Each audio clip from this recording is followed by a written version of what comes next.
For someone still working off paper transcripts or a flat PDF, what do you think the time savings are here, realistically? Oh, it's crazy big.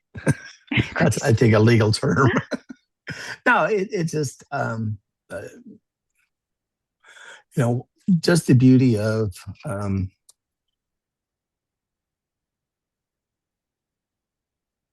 you can just do a search over anything. I didn't do a very good job there, but um, the idea is you can search across, like, let me see if I can do that better. Yeah. So in this document, there's four examples of the term exclusion. This document, there's six. This one, there's 191. It was that easy to find. So of the 191, it'll show you page by page where they're located. So it's just a matter of going here and you see all the terms.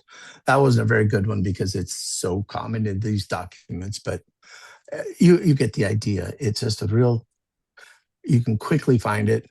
And then if you need, you can do a report with all, it'll list every single example of that term so that you have a document that shows you. And if it's an important term, you can use it for whatever you need to do. So that's just not easy to do with paper, obviously. And you know, this one's 2 pages, this one's two, but this one's 94. So this third document, are you going to print out all 94 pages and then highlight 191 examples of the word exclusion, for example? You don't need to. So right there is just a time savings.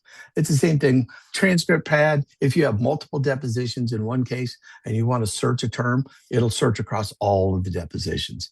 In like DocReviewPad here, same thing. I mean, it'll search as narrowly or as broadly as you want. So I can search a folder, I can search a document, or I can search the whole file.